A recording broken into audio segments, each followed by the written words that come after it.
terra onde o ouro nasce em árvores frondosas. O fruto que carrega a amêndoa colocou essa parte do país no mapa internacional como um dos maiores produtores de cacau do mundo.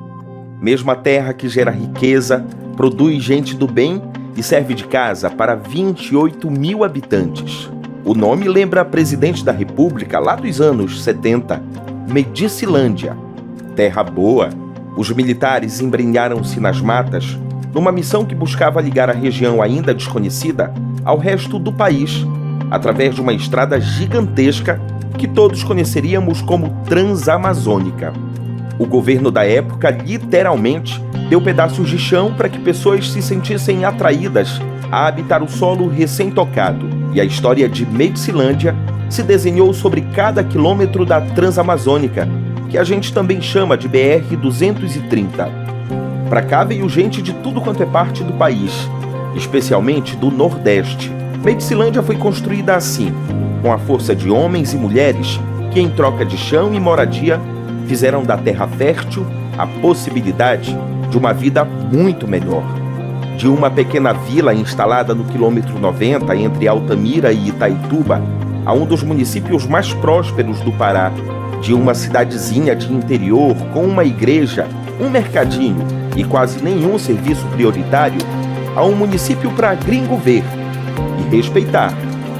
Bem-vindo a Medicilândia, terra que já foi polo da cana-de-açúcar e que hoje faz prosperar o cacau, terra da amêndoa de ouro, que só não vale mais do que essa gente trabalhadora e feliz.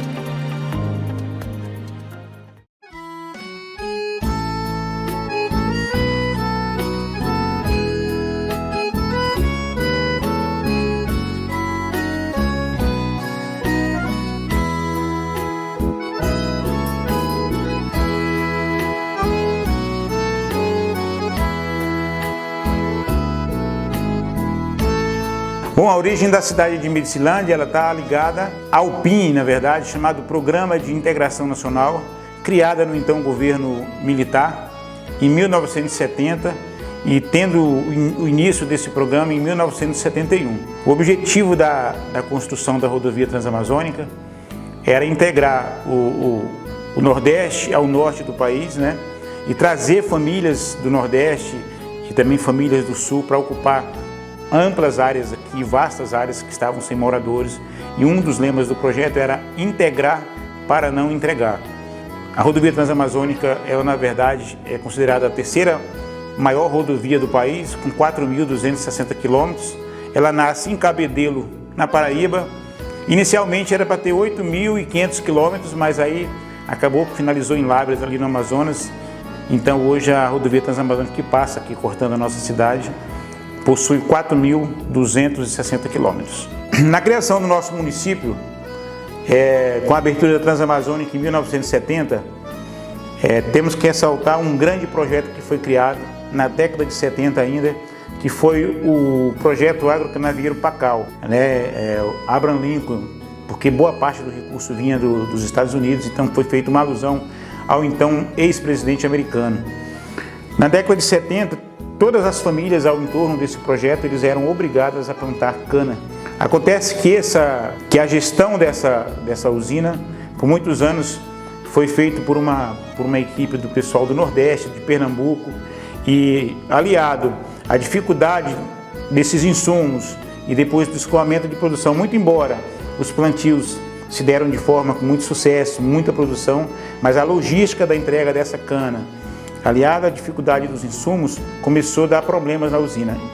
Na década de 70, 76 a 79, foi quando a usina atingiu seu auge de produção, começando a decair no início dos anos 80, que foi quando houve as primeiras greves, que foi feita ali na ponte em frente ao Bacana, né? E aí até 84, essa usina começava um processo de declínio, passou para a Conan era uma cooperativa que acabou pegando a usina para dar seguimento, mas infelizmente não pagou as parcelas do financiamento, devolvendo ao Estado. Depois, em 95, foi reassumida por um grupo de agricultores daqui do local, mas a falta de tecnologias, aliada à falta de recursos, culminou com o fechamento da usina em 2002, eu acho que foi a última safra. É importante ressaltar que esse projeto ele agregou muita mão de obra, gerou muito emprego e deu, como é que a gente pode dizer, foi o que sustentou, na verdade, a base da nossa economia até os anos 2000. Nós temos aqui até hoje ainda na Vila Pacal, que é uma vila de moradores que na época congregavam um centro de lazer, congregava a ABB, que era a Associação Atlética do Banco do Brasil. Nós tínhamos a sede do Banco do Brasil, que era um prédio pomposo, por lá passou muito dinheiro, as melhores casas à época dos funcionários, dos doutores da CEPLAC, do Banco do Brasil, da própria usina. E com o declínio, infelizmente, hoje só existem lembranças lá e os prédios como registro de uma época que não existe mais.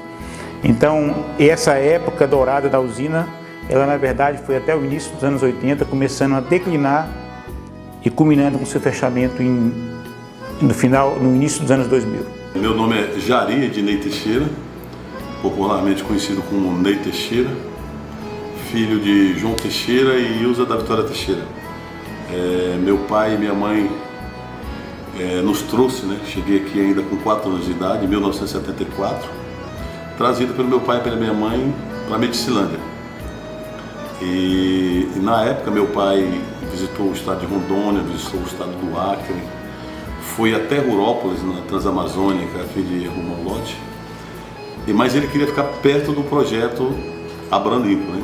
O projeto Canavieiro aqui do momento, e que se falava muito na país afora, e o pai quis ficar aqui. E aí nós ele conseguiu comprar uma propriedade ali no Campo 97, e desde então nós moramos ali. A família toda trabalha ali, luta ali. E assim foi criada a Medicilândia. A Medicilândia era uma agrovila, né? Tudo acontecia na Vila Pacal, em virtude da usina, né? O escritório da CEPLAC era na Vila Pacal. O Banco do Brasil, que hoje você vê lá uma estrutura abandonada, era uma das agências que chegou a ser a segunda em movimento naquela época, porque o movimento era muito grande, tanto do cacau quanto da cana. E naquela época a gente produzia também café, a Medicilândia produzia café, produziu muita pimenta do reino e iniciou-se a produção de guaraná, trazido pela Emater, pela Carpará também, chegou a produzir aí. Sem falar que no início a gente produzia muito arroz. Aí você tinha Cibrazen em Brasil Novo, e Cibrazen em Altamira, e a Cibrazen do 112, onde quem comprava essa produção de arroz era a Cobal, a antiga Cobal, que comprava essa produção. O produtor fazia o financiamento no Banco do Brasil e a Cobal era a grande compradora. E aí em Medicilândia surgiu a necessidade, foi crescendo, surgiu a necessidade de se emancipar o município de Medicilândia. E naquela época existiam 2 correntes políticas, né, aqui forte na região, uma do MDB, puxada pelo deputado Messias Ribeiro, e a outra puxada pelo deputado estadual Wander Koch.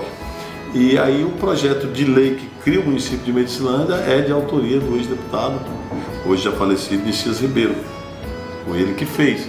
E os grandes lutadores aí dessa coisa foi Zé Goiano, o nome de José Goiano, era uma grande liderança, Hélio Nicareta, Jeová Siqueira Fonte, que tem uma homenagem nossa aqui, que foi vereador, Givaldo Gomes de Araújo e Chico Aguiar. Tinha mais outros, mas esses eram mesmo eles que pegaram, que fizeram um movimento, e Medicilândia foi se emancipada.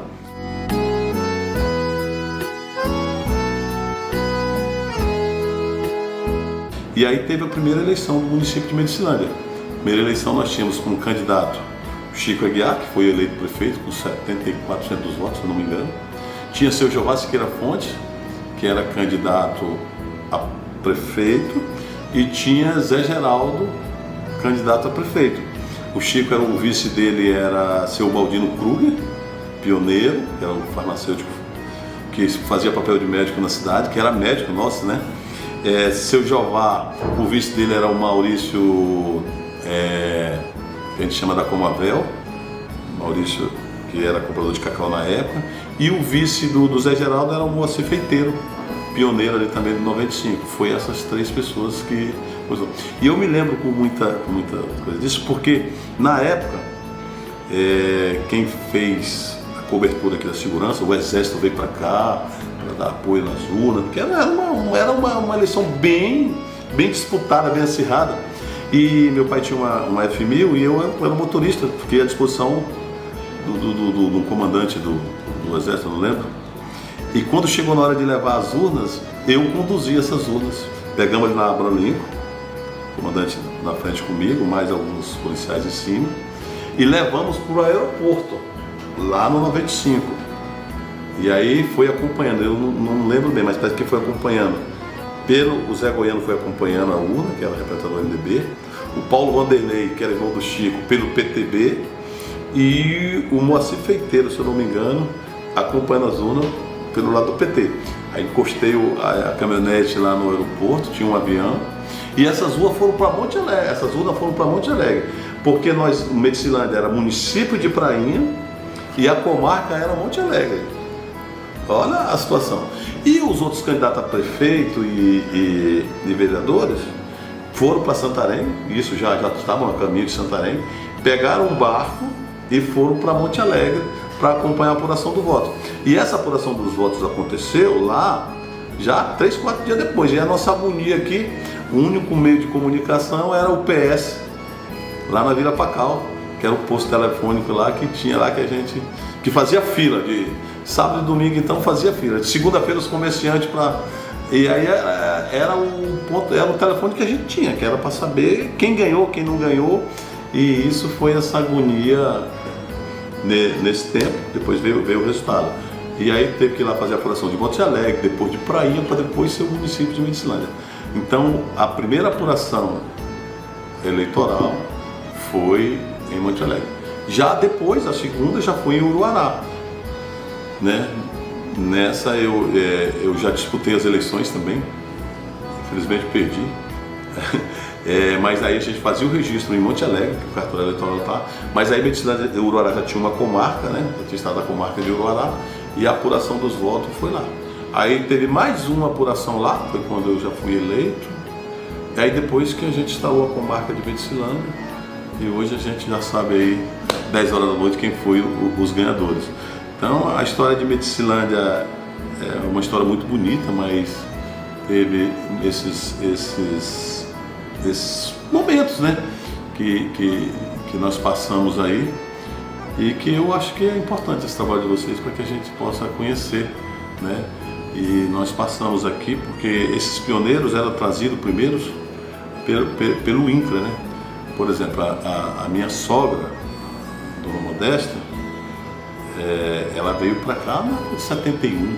Foi um grupo de produtores que veio, né, trazido pelo INCRA do Sul, e ela era parteira, né? E os relatos que a gente ouvia dela, que muitas vezes parece que chegou helicóptero a vir buscar ela aqui para fazer partos aí nas agrovilas, nas comunidades que tinha aí.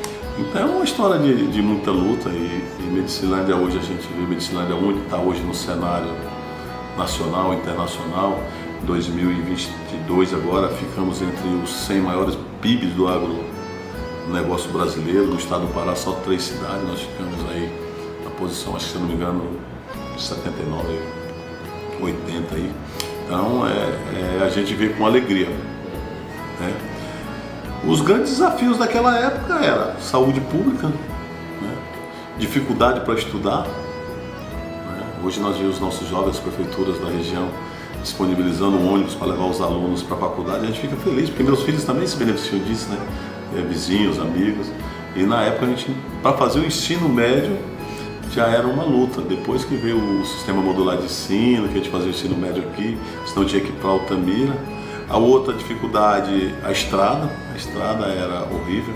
Eu mesmo gastei 14 dias de Marabá a Altamira, naquele tempo do inverno, aqueles invernos. E naquele tempo, com detalhe, os carros amanhã era só quem tinha caminhão-truque naquela época era a Despan, que comprava cacau e levava para a Bahia. Os outros eram aqueles caminhão-toco que ainda tinha esses nomes de atoleiro. Só existia a Transbrasiliana, Você ficava na beira da Transamazônica aí 6, 4 horas esperando que passasse um ônibus da Transbailiana. Era o monopólio que existia, né? E esse foi a dificuldade. Falta de energia, né? Aí hoje a gente já tem. A comunicação era difícil. Nós chegamos em 74, como eu disse, a minha mãe... Em 78 a minha mãe perdeu a minha avó, no estado de Rondônia. Ela faleceu lá. Minha mãe foi saber que ela tinha falecido 38 dias depois, que chegou uma carta, né? E a carta vinha para Altamira, para o correio, e depois eu não me lembro bem, mas acho que era o comércio do seu Jorge, que deixavam as cartas ali, que a gente tinha acesso. Então, para você ver como é que nós ficamos aqui isolados por muito tempo em Medicilândia. Porque se você falar um pouco do nosso futuro, o que a gente espera, né? Hoje, nós já tivemos esse problema da economia. Hoje, a economia de Medicilândia, são dados do IBGE, dados que a gente olha, 80% da nossa economia é realmente proveniente da cacauicultura, geração de emprego, renda. Tudo é cacau aqui, tudo é cacau. Isso nos preocupa um pouco porque é apenas uma cadeia, né? A gente precisamos criar novas cadeias produtivas aí, precisamos criar, porque para quem já produziu cana-de-açúcar, cacau, pimenta do reino, café, hoje a gente fica só no cacau, porque sabe que uma monocultura só é coisa, mas hoje a gente está tentando agregar o turismo, né? Está vindo aí a rota do cacau, que é uma questão importante. Hoje já se trabalha a verticalização do cacau. Comecei esse trabalho aí junto com o Bel, junto com o Ivan Dantas. Nós fomos em Tambaú, São Paulo, conhecer os equipamentos da empresa JAF, que construiu a fábrica. E eles continuam tocando a cooperativa, eu não acompanhei a cooperativa. Mas a ideia, e eu acredito que a ideia deu certo, porque o principal objetivo daquela fábrica da Cacauê era ser uma incubadora, né? Para que outras pessoas, para que outros empresários, para que outras entidades começassem a fazer. E hoje a gente já vê as Curra produzindo, nós já vê pequenos produtores artesanais, já vê a Dona Ivone no Brasil Novo. Eu participei em 2014 no Festival Ilhéus. Nós tínhamos, uma época, me disseram lá que a gente tinha 47 marcas de pequeno chocolate, né? Esses dias eu conversava, acho que era com o Bel, ele me disse que hoje já tem mais de 300. Então, assim, é uma expansão. Medicilândia precisa fomentar isso aí. O meu nome é Celso Trezessiak. Cheguei em Medicilândia com 7 anos de idade, ainda na década de 70, mais precisamente em 1977. Meu pai morreu no estado do Paraná e aí veio minha família para cá e, enfim, naquela época o governo federal estava trazendo o povo para a região da Transamazônica praticamente como soldado, porque essa parte da Amazônia corria um risco de ser invadida por estrangeiros e aí tinha até uma frase: integrar a Amazônia para não entregar. E aí nós viemos para cá. Naquela época, há muito custo, trabalho, suor, dificuldade, sofrimento, passando pela malária, passando por todas as adversidades. Naquela época, você não encontrava uma fruta que hoje você encontra aqui. Naquela época não vinha nada do Paraná, de São Paulo para cá, porque as estradas eram muito ruins. Naquela época nós tínhamos aqui, era manga e mamão, era o que tinha na região, nem manga, era mamão e banana. Então uma época muito difícil. E Medicilândia foi se projetando, se desenvolvendo, porque veio para cá o projeto da usina de açúcar, que foi a Sirapacal. Esse projeto se iniciou na década de 70 ainda, e era para ser uma grande estrutura, era para ser uma estrutura que ia produzir centenas de toneladas de açúcar por ano. Porém, o governo, com o passar do tempo, foi mudando a política para a Amazônia. E o que eles consideravam viável naquela época passou a ser alguma coisa que que passou a atrapalhar por causa das questões ambientais. Porque naquele tempo o próprio governo federal derrubava a mata e colocava as famílias nas terras. Logo depois, os agricultores que estavam nas terras que o governo mesmo derrubou, com os tratores que pertenciam ao governo, passaram a ser infrator da lei, porque já não podia mais ter o lote todo desmatado, e quem desmatou foi o próprio governo. Mas nós temos um município altamente produtivo e que realmente cada prefeito que passou por aqui, o Chico Aguiar, meu amigo, que foi quem me levou para a política em 1988, começou o primeiro mandato de um prefeito em Medicilândia debaixo de um pé de manga, sem nenhuma caneta, sem nenhum papel, sem nada do município. O que tinha era porque alguém doou. E lá começou, construiu a primeira prefeitura, foi aberta as primeiras estradas, com a ajuda, com certeza, dos nossos produtores, e se transformamos nessa potência que hoje é o município de Medicilândia, o maior produtor de cacau individual do planeta.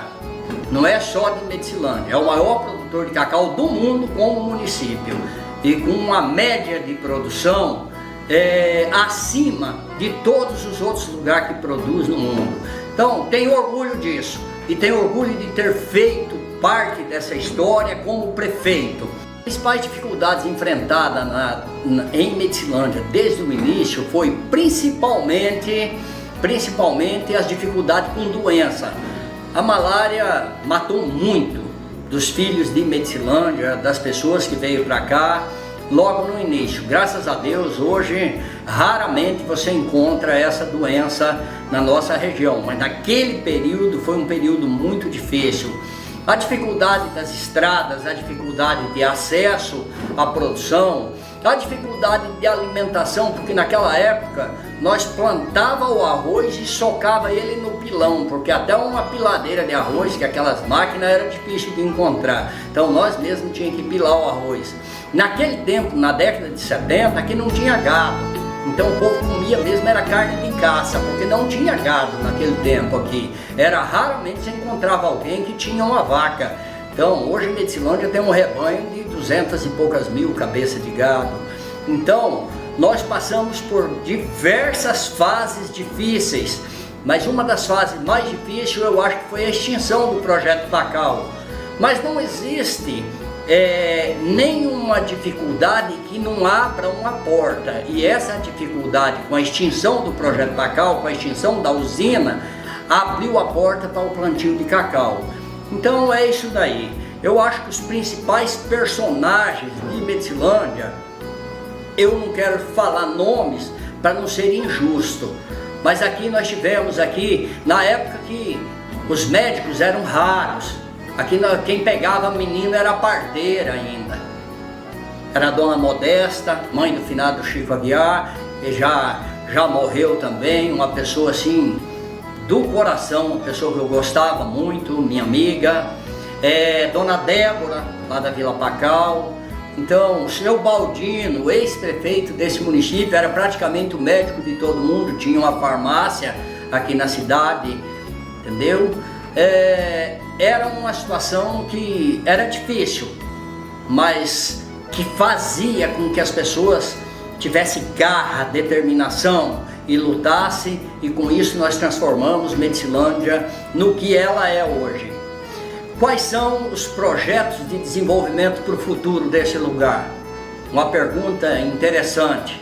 Eu acho que os projetos de desenvolvimento para o futuro desse lugar é especialmente a aplicação de tecnologia para melhoramento de produção e também trazer a industrialização dos nossos produtos. Porque aqui nós temos o cacau, nós temos o gado, e se você misturar o leite com o cacau, já virou chocolate. Então aqui só está faltando trazer as empresas para cá, para que elas enriqueçam mais o município através dos impostos que são gerados através da industrialização, porque a grande parte do nosso cacau, com exceção da Gencal, que ela tem uma previsão aí de 20 mil toneladas de cacau no primeiro ano, hoje deve estar beneficiando cerca de 40 mil toneladas de cacau por ano, com exceção dela, que já faz a matéria-prima melhorada para sair daqui, que já é a pasta do chocolate, ou então,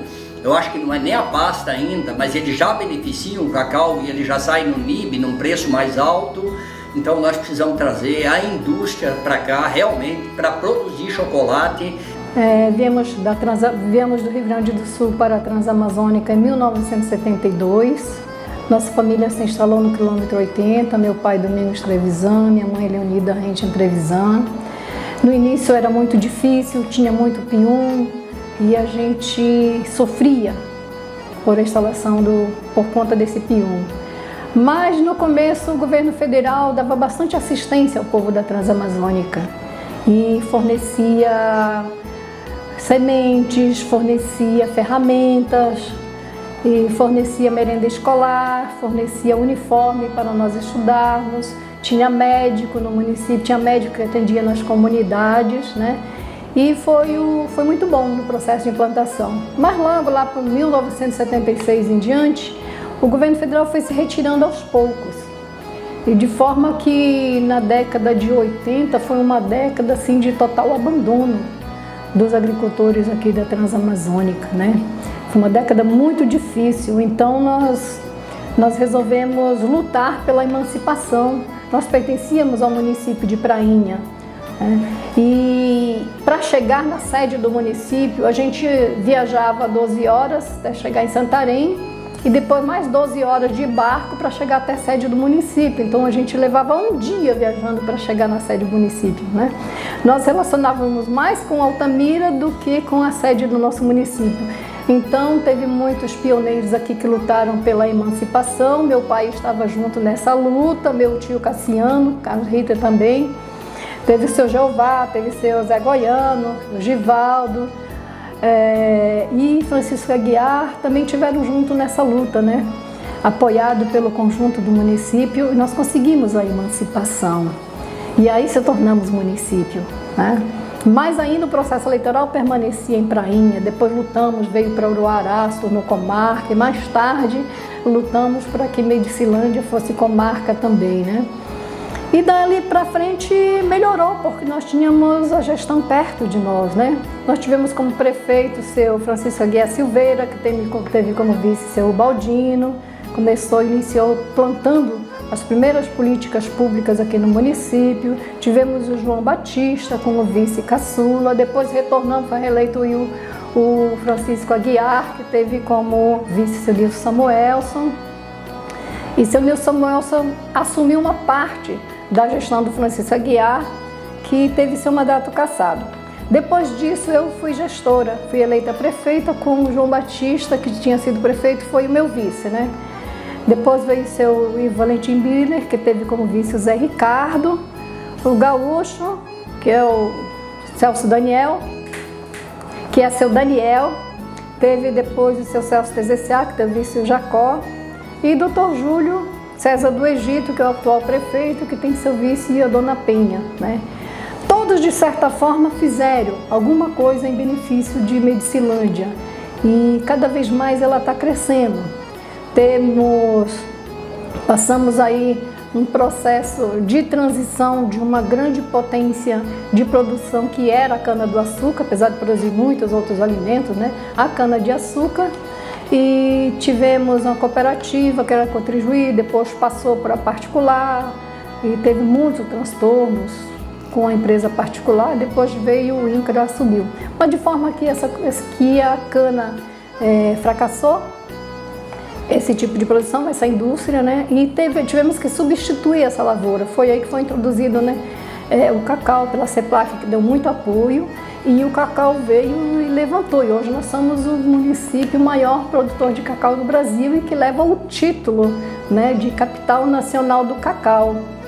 E eu lembro muito bem que nós organizamos aí a questão da festa do município e foi na nossa gestão, num dos festivais, no primeiro festival do cacau, nós propusemos a criação de um fundo para incentivo e apoio à lavoura cacaueira, que é o Funcacau, e que tornou-se uma política pública hoje e que financia, e isso tem proporcionado o desenvolvimento da lavoura cacaueira no estado todo. E hoje nós nos tornamos o maior produtor de cacau do Brasil, o estado do Pará. E tem muito a ver nessa questão dessa política que implementamos aqui no município e que tornamos política pública. Tivemos o apoio do deputado Ayrton Faleiro, que era estadual na época, e ele apresentou o projeto de lei, né, e que criou o Funcacau.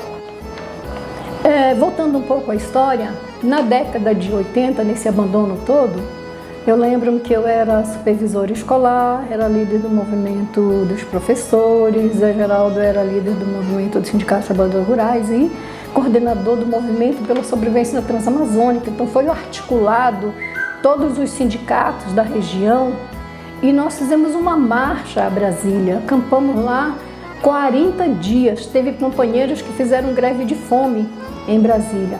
E essa luta fez com que o governo federal olhasse para a Transamazônica. Nós fizemos ser ouvidos, né? Eu me lembro que era o governo Collor, né? E trouxemos muita coisa para a região naquela luta, né? Posso falar de Medicilândia, Medicilândia nós conseguimos a construção de um hospital, era um posto de saúde, construção de um hospital municipal. Conseguimos a construção da escola Abrão Lincoln, que é a maior escola que tem no município, e mais 12 escolas da zona rural, né? As primeiras escolas em alvenaria que foram construídas aqui em Medicilândia. Também propusemos a criação de um fundo para financiamento da agricultura, foi criado o PRONAF, depois foi criado o FNO, depois foi mais adequado, criamos o PRONAF, que vem financiar a agricultura familiar. Propusemos o financiamento e foi transformando uma política pública nacional, né? Naquele movimento também nós propusemos que era difícil médico para atender, né, a população toda. Propusemos que pessoas da comunidade que tivessem conhecimento na área da saúde, que fosse ser um agente de saúde na comunidade, né? E nós propusemos isso e se tornou uma política a nível nacional, que é os agentes comunitários de saúde que todos os municípios têm hoje, né, para acompanhar as famílias, né? Então essa luta, tanto do município como da região, foi uma luta muito propositiva e ajudou a alavancar, né?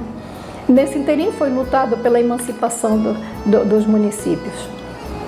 E aí foi avançando toda a região. Conseguimos melhorar a qualidade da educação, porque no IDEB a nota dos alunos era 2,2. Nós assinamos o programa do governo federal Todos pela Educação e aí conseguimos alcançar já em 2008 a meta que era para ser alcançada em 2013. Conseguimos passar a nota dos alunos para 4,1. Foi um avanço muito grande, a gente investiu maciçamente na formação dos professores, melhoramos a qualidade na educação. Nos 4 anos de gestão, a gente deu um aumento para a categoria de 58% no salário dos professores. Faziam 14 anos que estavam sem recuperação salarial, né? Então a gente deu essa recuperação salarial e ainda, inclusive, conseguiu dar um aumento. Então foi muito positivo, né? Para o futuro de Medicilândia, eu espero que o conjunto da sociedade pense com um pensamento amazônico. Nós estamos vivendo numa região muito rica. Rica pela sua diversidade, rica pelas florestas, rica por um solo muito promissor. Mas nós temos que ir além de pensar no desenvolvimento econômico. Nós temos que pensar no desenvolvimento econômico bem responsável, porque nós temos que guardar nossa vida, a vida das pessoas no mundo e o futuro de nossos filhos. Nós temos que pensar num desenvolvimento sustentável, que a gente use menos agrotóxicos, menos adubos químicos, que a gente produza de forma em sistema agroflorestal, que valorize a nossa alimentação saudável. Eu fico assustada quando eu vejo tantos casos de saúde, problemas de saúde por alimentação, por envenenamento, por câncer que gera. E nós temos que pensar não só no nosso bem financeiro, mas na qualidade de vida qual nós estamos tendo. Nós temos que pensar na nossa alimentação saudável, temos que pensar na cultura, porque a cultura que faz dar o prazer de viver, evoluir cada vez mais os aspectos, todas as modalidades culturais, além de manter as políticas públicas todas em funcionamento. Nós temos que ser uma sociedade mais amorosa. Nós temos que aprender a ouvir mais o outro. Temos que aprender a ser solidário. Temos que ter um entendimento de que se Deus nos colocou no mundo, nós temos um propósito. Nós podemos usufruir de tudo isso. Mas nós temos que usufruir em respeito ao nosso irmão que está ao nosso lado. A nossa missão aqui na Terra é colocar-se a serviço dos outros para que todos vivam bem. Essa, para mim, é o maior mandamento. Ajudar o seu irmão a ter uma vida melhor, a diminuir as desigualdades sociais, a eliminar toda forma de preconceito com relação a gênero, preconceito com relação à raça, preconceito com relação à classe social. Todos somos irmãos, todos devemos ser respeitados. Assim como eu quero que seja respeitado, assim respeitar o meu irmão.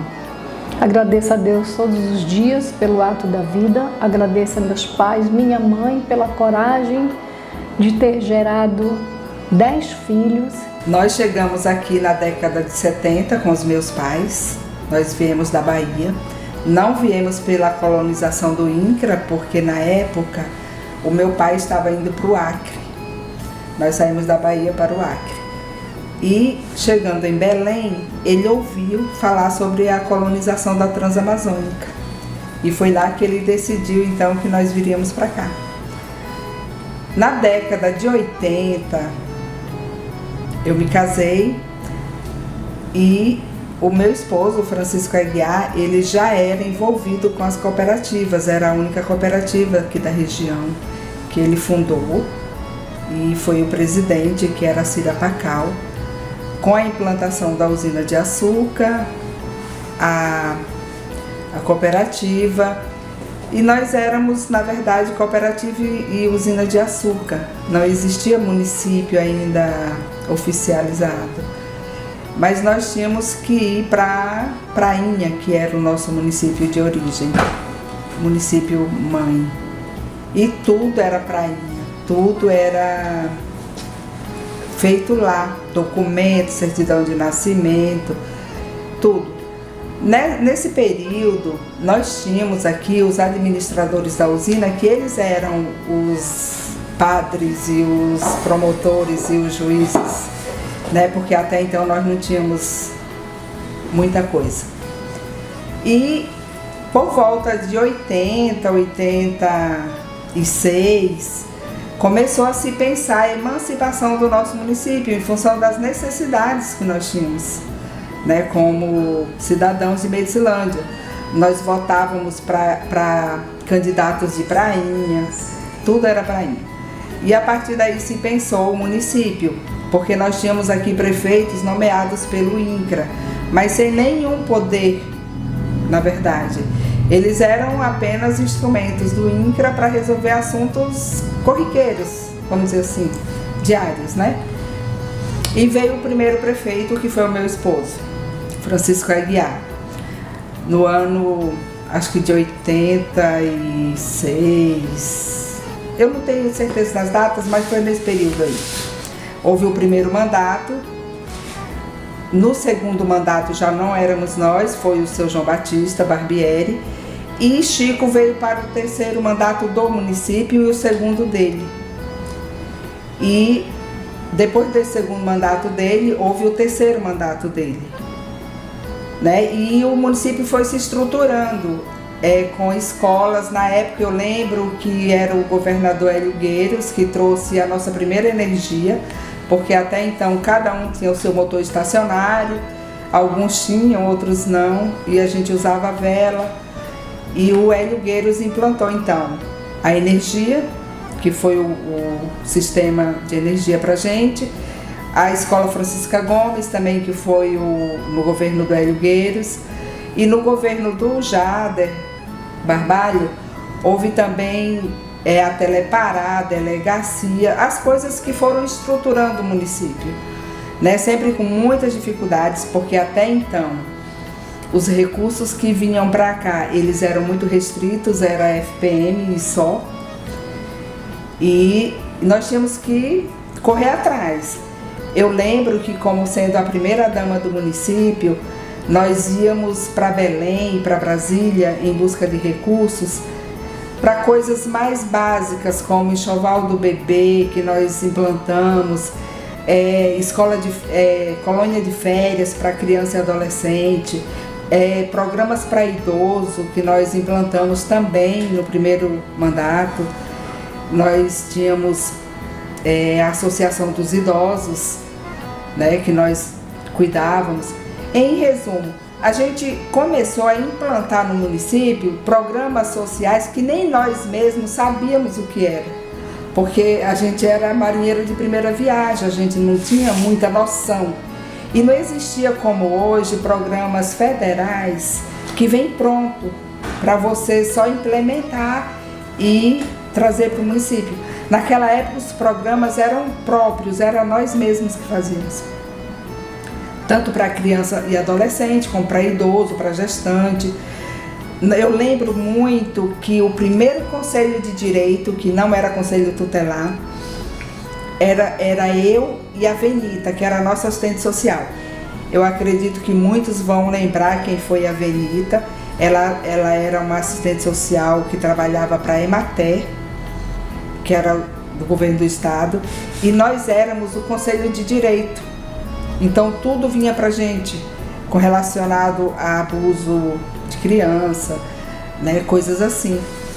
E nós fomos implementando esses programas muito mais assim na coragem, porque não tinha muita orientação, com exceção da Venita, que ela era uma pessoa muito engajada. Então ela dava cursos, ela treinava a gente, né, como técnica da Emater. E o nosso último mandato, eu lembro que houve uma transição muito grande do nosso segundo mandato, do segundo para o terceiro mandato, em função dos governos federais e estadual, que aí já vinha mais programas prontos, nós já tínhamos mais acesso a programas prontos. Eu lembro que quando o Fernando Henrique Cardoso foi o presidente, ele implementou no que não é Bolsa Família, mas era um cheque para a criança, para a família, para o filho estudante, adolescente. Então, a partir daí, as coisas começaram a melhorar, os programas sociais começaram a melhorar, a partir do governo Fernando Henrique. Eu lembro bem que nós tínhamos Vale Gás e um outro programa também de bolsa. Inclusive, nós temos uma servidora pública aqui em Medicilândia, que ela tem o primeiro cartão, que foi ainda no governo Fernando Henrique. E o filho dela entrou nesse programa e ficou até os próximos programas, né, federais. E foi assim. O nosso município era muito difícil, não tinha estrada, não tinha posto de saúde, porque o INCRA, ele colonizou aqui e deixou o posto de saúde, mas a partir daí não houve mais renovação das coisas, né? E quando veio o município, foi preciso fazer a escola Abraão Lincoln, que eu lembro que foi ampliada no nosso primeiro governo, porque era a escola Polo. Eu acredito que ela ainda é a maior escola do município. E foi a partir daí que foi se implementando então as outras escolas, o município, pontes e tudo mais que o município precisa como estrutura.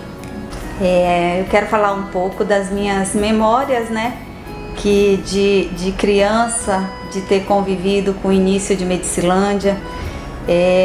Eu sou filha do Chico Aguiar e da Naene, me chamo Patrícia. E lembro muito bem de escutar muitas histórias, né? Porque quando eu nasci em 82, os meus pais e meus avós já tinham uma história grande aqui no município. Eu sou neta da Modesta, que foi eu acho que a primeira, não uma das, mas a primeira parteira. Hoje em dia a gente encontra muitos colegas, muito adulto, muito pai de família, que veio ao mundo através da avó Modesta, que também deixou um legado muito bonito. Os meus avós, tanto paterno quanto materno, foram uma das primeiras famílias a chegar em Medicilândia, que naquela época não era município ainda, mas era uma vila onde eles tinham que andar, acho que quase um dia para fazer uma feira para a família, atrás de médico. Então eles vieram nessa luta e se apaixonaram por Medicilândia, minha família paterna sendo gaúcha e a minha família materna baiana, e até hoje estamos aqui. Hoje eu tenho 3 filhos, o João, o Pedro, a Maria, sou casada com o Marcos, e não pretendemos sair daqui, porque Medicilândia é a nossa casa, é a nossa terra-mãe mesmo. Lembro muito das coisas, dos perrengues, das dificuldades dos meus pais, lutando muito pelas pessoas do município, lutando muito pelas crianças, adolescentes. Isso era muito bonito. A minha mãe nunca mediu esforços em ir atrás de melhoria para essas crianças, para os adolescentes que hoje são pai de família, mãe de família, profissionais do nosso município. E era tudo muito precário.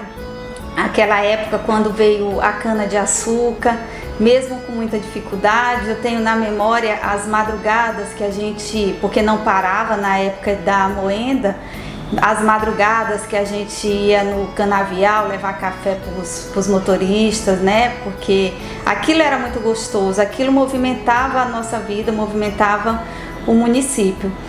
E as lutas de estrada, teve o inverno, eu lembro muito bem também disso, que Medicilândia começou a faltar alimento, começou a faltar medicação, porque em 90 quilômetros a gente não rodava, não tinha condições. Mas a melhoria foi chegando, né? Quero me apresentar a vocês. Eu sou hoje o prefeito de Medicilândia, mas vim para cá em 2004 como médico cirurgião, trabalhar na região, trabalhar na cidade de Medicilândia. E naquele tempo já havia muitas dificuldades, apesar de já ter melhorado, mas a gente tinha muita dificuldade, principalmente de locomoção no inverno, nas chuvas, aonde passamos horas, às vezes, no trajeto de Medicilândia para a cidade mais próxima, Altamira, a cidade que representa aqui essa região. E algumas vezes chegando até dormir na estrada porque os caminhões atolavam e a gente não tinha como passar. Hoje a gente vê uma melhora na nossa região. Sabemos que precisa melhorar muito, mas com o tempo vem andando e a política vai passando de uma mão para outra e as coisas vão acontecendo e, enfim, hoje Medicilândia apresenta a melhor condição de vida se você comparar a 20 anos atrás, quando o período em que realmente eu cheguei aqui para trabalhar. Meus pais já tiveram aqui em 80, 82 e a dificuldade era muito maior. Ainda vim para cá criança naquela época, mas depois voltei para estudar e depois vim como médico. Então, hoje, como gestor, a gente se empenha para que Medicilândia seja uma cidade promissora, né? E a gente tem que lutar cada dia, cada ano que passa pela melhoria, porque Medicilândia é a capital nacional do cacau. A nossa agricultura é muito forte. Então a gente hoje somos reconhecidos mundialmente pelos prêmios, inclusive, que já levamos aí no que se refere ao cacau, né? A melhor amêndoa. Então fomos premiados ouro e prata, né? Então isso fortalece a nossa região, a nossa cidade, o nosso município.